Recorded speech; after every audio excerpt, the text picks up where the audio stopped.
નમસ્કાર મિત્રો, સ્વાગત છે તમારું અમારી YouTube channel Gujarat jobs and ન્યૂઝમાં. મિત્રો, પેન્શન ધારકોને સરકારે મોટી ભેટ આપી છે. સેન્ટ્રલાઇઝ પેન્શન પેમેન્ટ સિસ્ટમ શરૂ કરી દીધી છે. Employees provident fund organisation pension services હેઠળ centralised pension payment system CPPS સમગ્ર દેશમાં 100% સફળતા સાથે લાગુ કરવામાં આવી છે. પેન્શન ચૂકવણી સેવાઓ તરફ એક ઐતિહાસિક પગલું ભરતા EPFOએ ડિસેમ્બર 2024માં કર્મચારી પેન્શન યોજના 1995 હેઠળ EPFOની તમામ 122 પેન્શન વિતરણ ક્ષેત્રીય કચેરીઓ સાથે જોડાયેલા 68 લાખથી વધુ પેન્શનરોના ખાતામાં એક સાથે પેન્શન ચૂકવી દીધું છે. વિગતવાર જોઈએ તો જેમાં પેન્શન ધારકોને 1570 કરોડ રૂપિયાની પેન્શન રકમ ટ્રાન્સફર કરવામાં આવી છે.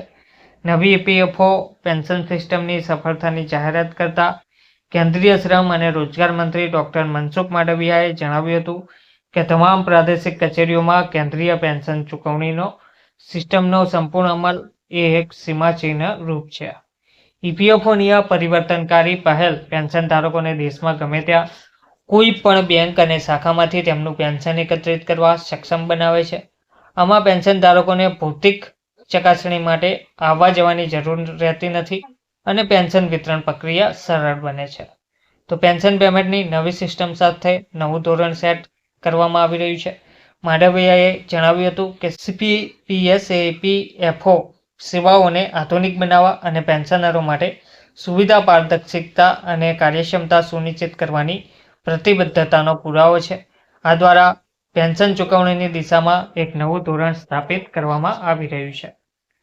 તો નોંધનીય છે કે CPPSનો પહેલો પાયલોટ ઓક્ટોબર 2024માં કરનાલ, જમ્મુ અને શ્રીનગરની પ્રાદેશિક કચેરીઓમાં સફળતાપૂર્વક પૂર્ણ થયો હતો, જેમાં 49,000થી વધુ પેન્શન ધારકોને લગભગ 11 કરોડ રૂપિયાનું પેન્શન ચૂકવવામાં આવ્યું હતું. હવે પેન્શન ધારકોને કોઈ પણ બેંકમાંથી પેન્શન લઈ શકશે. બીજી પાયલોટ નવેમ્બર 2024માં 24 પ્રાદેશિક કચેરીઓમાં શરૂ થઈ હતી, જેમાં 9.3 લાખથી વધુ પેન્શનરોને 213 કરોડ રૂપિયાના પેન્શનનું વિતરણ કરવામાં આવ્યું હતું. હવે CPPS હેઠળ EPFOની દરેક પ્રાદેશિક ઓફિસ માત્ર 3-4 બેંકો સાથે અલગ અલગ કરાર કરે છે. આમાં પેન્શનર કોઈ પણ બેંકમાંથી પેન્શન લઈ શકશે. તેના બદલે પેન્શન શરૂ થવાના સમયે તેને કોઈ પણ વેરિફિકેશન માટે બેંકમાં જવાની જરૂર રહેશે નહીં અને પેન્શન જારી થતાની સાથે જ તે તરત જ જમા થઈ જશે. તો પેન્શન ધારકો હવે કોઈ પણ બેંકમાંથી પેન્શન લઈ શકશે. બીજી પાયલોટ નવેમ્બર 2024માં 24 પ્રાદેશિક કચેરીઓમાંથી શરૂ થઈ હતી. તે મુજબ જાન્યુઆરી 2025થી હવે CPPS સમગ્ર દેશમાં પેન્શનનું વિતરણ સુનિશ્ચિત કરવામાં આવી રહ્યું છે. પેન્શન પેમેન્ટ ઓર્ડર્સ PPOSને એક ઓફિસથી બીજી ઓફિસમાં ટ્રાન્સફર કરવાની જરૂર નથી. ભલે પેન્શનર એક જગ્યાએથી બીજી જગ્યાએ જાય અથવા તેની બેંક કે શાખા બદલે.